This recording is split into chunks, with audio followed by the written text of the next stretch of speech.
Number 9, what beliefs and values would you be willing to die for? And the last one is, describe the perfect day in your life if there were no limits.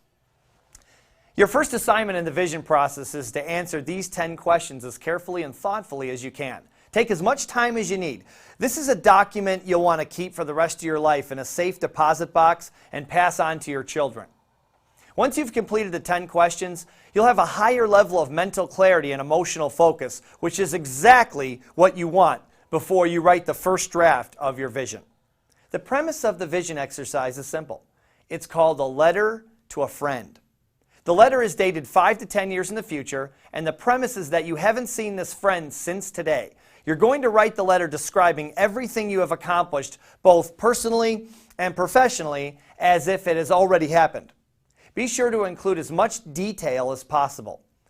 Think of your vision as a business plan with excruciating attention to detail. Even more important than telling your friend all the great things that have happened to you is how you feel about it.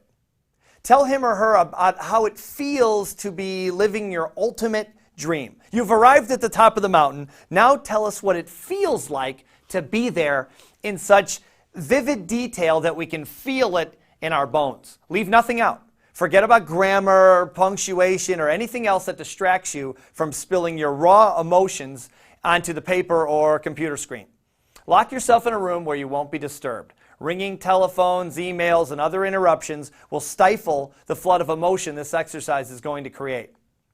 Once you open the floodgates, you want to let your emotions flow like a tidal wave. Your emotions are going to be your guide as well as your source of motivation as you move toward your vision. If you learn how to tap them and get out of their way, they will be the driving force of your success, fulfillment, and happiness. The 3 most important aspects of your vision are length, detail, and emotion. I mentioned length only because some people come back with a 1-page vision, which reads like a mission statement. Imagine going to a bank to borrow money with a 1-page business plan. They would laugh you out of the bank. Your vision should be 5 to 20 pages long. Less than 5 pages means you haven't added enough detail or dug deep enough into your emotions. To help guide you through this process, I've identified the 8 components of life which you'll want to consider including in your vision. Component number 1, business and career. Number 2, family and friends. Number 3, money and finances. 4 is recreation and fun.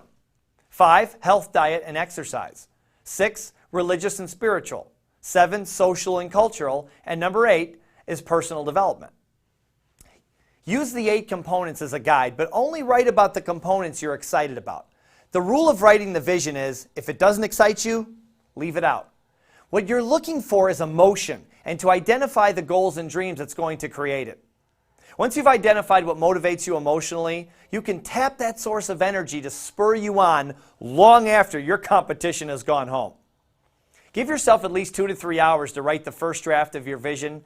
It takes a little time, but once the emotion starts flowing, you won't be able to write fast enough to keep up with it, I promise. Once you have your first draft completed, put it away for a day or 2 and go back to it and read what you wrote. If your emotions are stirred immediately from reading it, you're on the right track. If reading it bores you, you'll need to rewrite it. After all, if your own dreams don't excite you, they're probably not your dreams. We're almost to the finish line in one of the toughest challenges of your life, getting mentally tough. When I return, turning your life vision into reality. See you after the break.